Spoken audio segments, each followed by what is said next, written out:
Hello everybody, and welcome to another Vincent Vision. We are here at Universal Orlando this morning, and we are doing one of the coolest things you can do as a Halloween Horror Nights fan. We are doing a behind the screens Unmasking the Horror Tour, where we are gonna get to go through some of Halloween Horror Nights' haunted houses with the lights on. It is gonna be super fun. Today we are doing a 3-house tour, which is gonna give us access to the Darkest Deal, Dr. Oddfellow's Twisted Origins, and the one we are most excited for, The Last of Us. So let's get ready to check in, and welcome to another episode of Vincent Vision.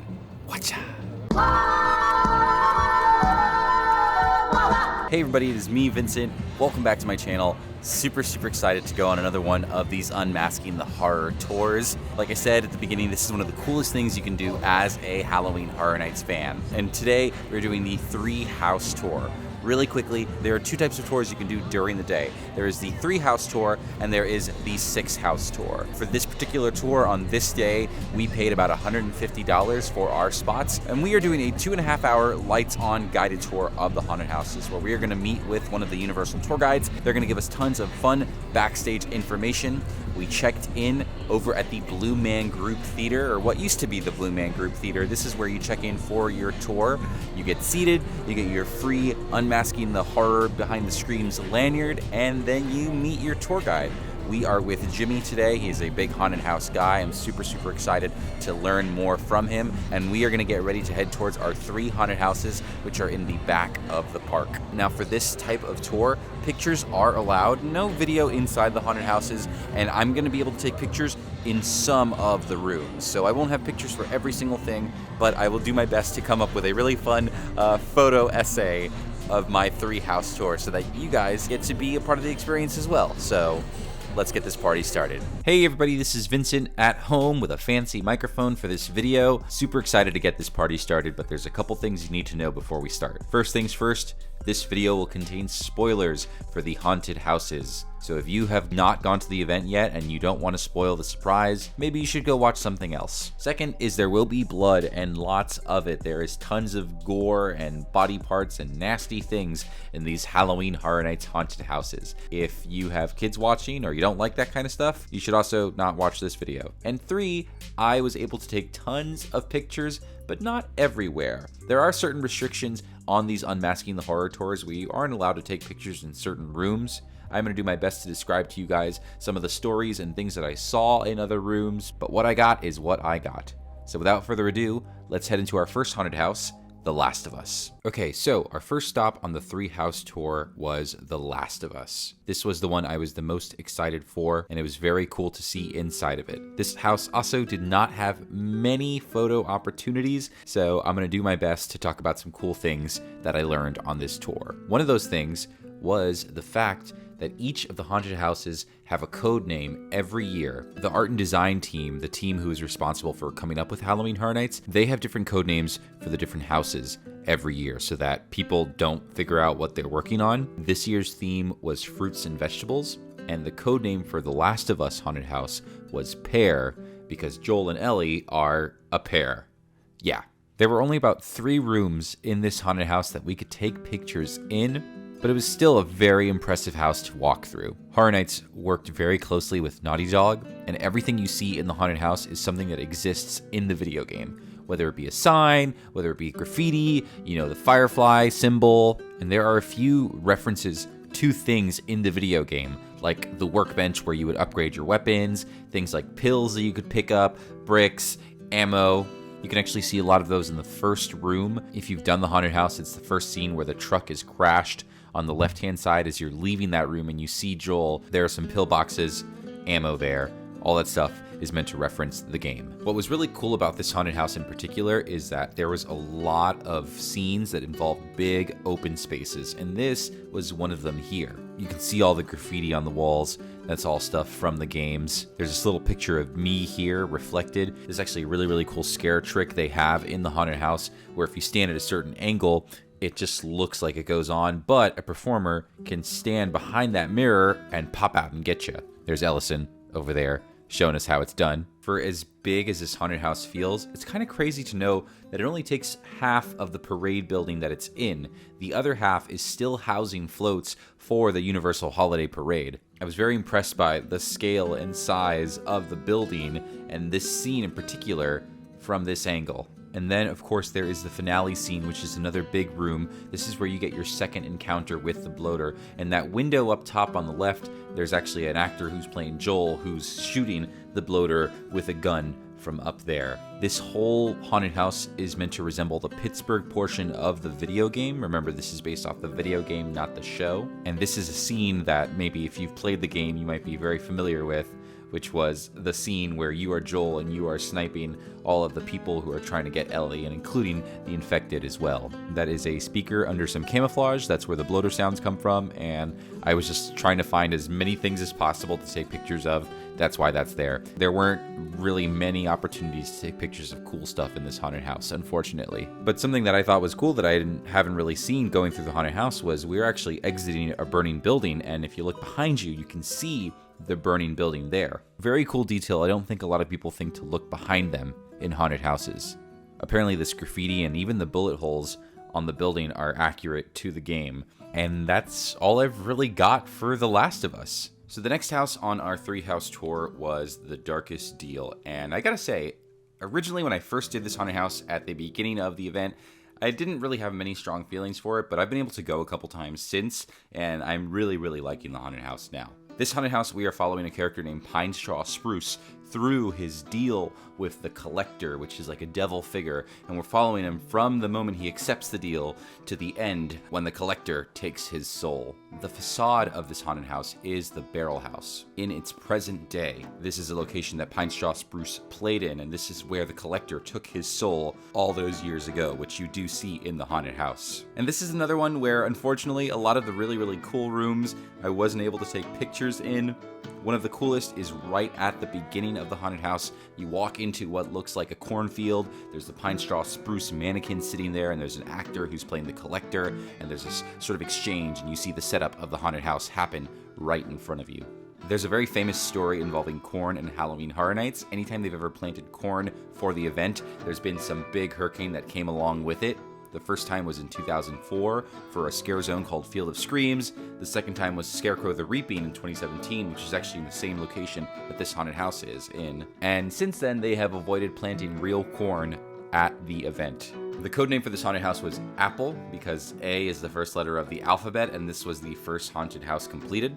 So there's a reference to that on the left-hand side as you enter. In the first room, there's a sign that says Apple Farms. So this room here, this was the first room that you go in and you see Pine Straw Spruce performing. Now, we could take pictures in here, but we couldn't take pictures of the stage because of the instruments on the stage. There's a really colorful Gibson guitar on top of the stage, and that's supposed to be a reference to a character from the Halloween Horror Nights podcast. If you haven't been listening, these are podcasts that give you a lot of extra information about the event and the storylines for each of the haunted houses and scare zones. We couldn't take pictures of that, but I do have tons of pictures of all the theming in this room. There's a lot of cool stuff in here. I like this little Be Nice or Leave sign. And something fun to point out is the connection to Oddfellow in this haunted house and all of the event, really. These characters here, these monsters that are sitting there watching the show, on their masks, they actually have Dr. Oddfellow's marking right on their forehead over there. This bourbon bottle was from the Case Files Unearthed haunted house. This is a Lucky Bastard bourbon, I believe is what it was called. And then from there, we cut through what was the mausoleum part of the haunted house. This is where you go through and you find out that there's other musicians who have taken the Collector's deal and have perished and died, and now they're spooky zombies, you know. And what was cool is, this was a really fun fact that Jimmy pointed out, all of the different plaques for the graves, all of these musicians passed away at 27. The number 27 is very famous in the music world. There's this thing called the 27 Club where a lot of really famous musicians died at 27. People like Kurt Cobain, Amy Winehouse, Jimi Hendrix. Interestingly enough, Robert Johnson, who draws a striking similarity to Pine Straw Spruce, died at 27 as well. So maybe there's some connection to all of these different characters passing away at 27. Perhaps they made a deal with the devil. Who knows? Who knows? This one here in particular, Roberto Fuentes, this is a character from the Spanish podcast that you can listen to. El Brujo was a character who also took the deal from the Collector and perished as well. Here he is referenced directly in the haunted house. There's a hallway that has you transitioning from underground, above ground, and this is kind of that middle point over here. You can see the chair above you. If you look down, you can't really see it in the haunted house, but there's actually actually a big ol' alligator. In this house in particular, I found there to be tons and tons of props scattered about. We learned from our tour guide that there's actually a big prop warehouse off property of Universal, and there are over 900 bays of props that they use for the event every year. Things like cages and body parts and things like that. One of the records in the room is the Fiddler on the Roof, which I just thought was a fun little thing to see. And this is us out in the streets of, I guess, New Orleans. We're getting ready to head into the Barrel House. This is another room with big open spaces, and what's very cool is the collector is everywhere in this haunted house, including on the designs. This is Southern Delight Spirits, and as you can see, that looks like a devil character right there. There's this old man. He's just sitting there. And now at this point in the haunted house, you are in the past. You are at the Barrel House, as it is a lively club, and this is where you get to see the collector take Pine Straw Spruce's soul. And there weren't any more pictures allowed from this point. So that is all I've got for The Darkest Deal. And last but certainly not least was Dr. Oddfellow's Twisted Origins, and this is one that I was actually very excited to go through. This is currently one of my favorite houses of the year. There is tons of stuff to see inside, and there are a lot of Jack the Clown references. This also had one of the cooler facades that we could actually take pictures of. This is us in front of the facade standing like we're taking a couple's photo on a cruise or something. The code name for Twisted Origins was Tomato, because we don't know sometimes whether it's a fruit or a vegetable, and that's kind of odd, isn't it? Like Oddfellow. Yeah, and it's important to remember in the storyline of the Dr. Oddfellow icon this year, all of his power that he harnesses for his immortality, he gets from what they call the Zodiac dimension. So there's a lot of Zodiac symbolism throughout the haunted house and throughout the event. And of course, he also powers his Cane of Souls from all of the souls that he captures here at his circus. And we're actually going behind the circus in this haunted house. We have been invited to an after-hours show after the circus has happened, and this is how Dr. Oddfellow lures people in to steal their souls. There are some wanted signs all around the entrance of the haunted house, and one of the most obvious is Jack Schmidt. That is the full name of the Jack the Clown character from Halloween Horror Nights. For those who don't know, Jack is very involved with the Dr. Oddfellow story. Jack is actually part of his traveling circus. Jack took refuge in Dr. Oddfellow's circus because he had been killing people, specifically children, and stuffing them in trunks. And Dr. Oddfellow is someone who is also killing people, so they found a lot to relate to. So that is how Jack is part of the circus here, and this is a reference to that. There are some other wanted posters as well. I don't know who Dorothy Richmond is. Could be Jack's partner Chance, but maybe not, because this haunted house takes place in the 1930s, and Chance shows up a lot later, unless she is immortal as well. This room here, this is the first room where you see Dr. Oddfellow. We could take pictures of everything in the room except for the big Zodiac symbol in the back. You can see here some victims who have been turned into grotesque creations, half man, half animal. I believe these guys are Capricorn, as they have those heads sewn onto their bodies. This house features a very cool lion puppet that they've used multiple times throughout the year. These came from the American Werewolf in London haunted house many, many years ago. It is on the right-hand side of this jungle monster picture. And something that I was very happy to see this year that I loved learning about in my last Unmasking the Horror Tour was the hidden animals. Every year they have a different animal that they hide throughout the haunted houses. I think when I did it 2 years ago, it was butterflies, and this year it is frogs. So there are little frogs like this guy hidden throughout all of the Halloween Horror Nights haunted houses. And this little guy here is right after the lion on a couple of boxes and cages to your left-hand side. This one's pretty easy to find. We didn't see one for The Last of Us. There might not be one because it's an IP house, but there is one in Darkest Deal as well. It is in one of the mausoleum rooms, one of the first mausoleum rooms on the right-hand side. And I think it's a little red frog. Love learning about these. This is my favorite little thing about these tours. And this room was really cool. This also had a pretty good amount of Jack the Clown references and some callbacks to older Halloween Horror Nights as well. This big clown face that you walk through, it's meant to resemble the facade entrance for the Fear House, which was Jack the Clown's house in 2000. There is, of course, this very giant, very obvious Jack in the Box with a nice big green J for Jack the Clown. And this is kind of like a fun little deep cut, but right there at the entrance of the clown facade on the left-hand side, there is a cane, and that is the Cane of Souls. Now, it's not like the current Cane of Souls. This was the stick that Jack the Clown used in 2007 when he was the ringmaster. The storyline for Horror Nights at that point in time was that Jack the Clown stole Dr. Oddfellow's coat and his Cane of Souls, and he became the ringleader. And I think they've since retconned that. That's not really like how it goes anymore. But this prop is one of the props used by Jack the Clown. That is the Cane of Souls. Very cool. I love that. There's some animals in here as well. Cute little monkey, some cute little bunnies, and a poor chopped up zebra. That was very graphic, poor thing. And then there were a few more rooms that we passed through, but then we were able to take pictures in Dr. Oddfellow's carriage. And this was a really cool room. There was a lot of cool stuff to see here. One of the first things you see on the left-hand side is his book with all of his runes and symbols. There is a very interesting note on the wall as well that mentions October 31st and mentions November 4th as well, and you can read the note there. It's Dr. Oddfellow kind of just saying, oh, I am Dr. Oddfellow and I am immortal and this is blah, blah, blah, blah, blah. No big secrets or anything like that on there, but I am curious to see what's going to happen on November 4th, if anything does happen. And in this room, there were tons of little knickknacks and things to look out for, but one of them that has been in many, many haunted houses over the years was Billy the Doll. Now, this little creepy head sticking out in the corner over here, this is a doll from a haunted house that was done many years back called Dead Silence. It was actually a horror movie, and they love hiding this doll in all of the different haunted houses. And that's him sticking out over there. He is on the platform where Dr. Oddfellow stands. If you want to see him, he's on the left-hand side. From there, that is all I've got for Dr. Oddfellow's Twisted Origins. So we just finished our Unmasking the Horror Tour. It's 11:30 now. We started about 9 o'clock, and we got to see 3 of the houses in the back of the park. This tour was really awesome. Jimmy was super cool, super fun, gave us a lot of really fun information, did a lot of really deep diving into the history of Horror Nights, which was cool because the other group that we were with were super Horror Nights fans like us. Tons and tons of information.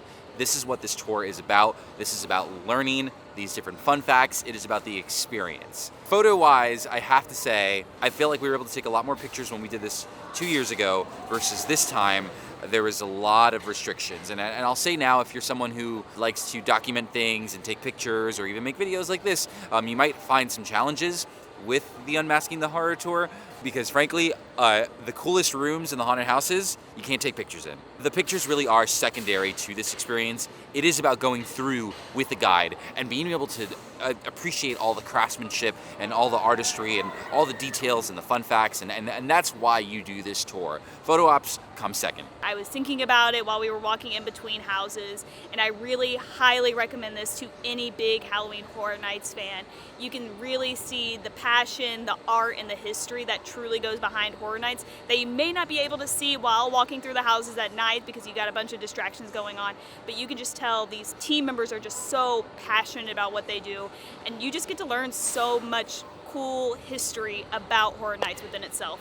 Well, Ellison, would you recommend a Lights on Haunted House tour? Oh yes, 1000%. If you are a big HHN fan and super passionate about it, this is made for you. Yes, this is the coolest thing you can do if you are a Halloween Horror Nights super fan, and we hope that you had fun checking out the tour with us. Should we do a 6-house tour? I think we should. I think we should. I feel like I kind of want to see more of these houses. We'll see. We'll see. Yeah. But until then, we are going to get on out of here. Thank you guys for watching another Vincent Vision. Please, if you haven't already, be sure to like and subscribe for more Universal videos like this, Unmasking the Horror, Behind the Screams, whatever you want to call it. It is so cool, so fun, totally worth it. A perfect addition to the Halloween Horror Nights season. So we will see you guys at the next one. Thank you guys for watching. Bye-bye.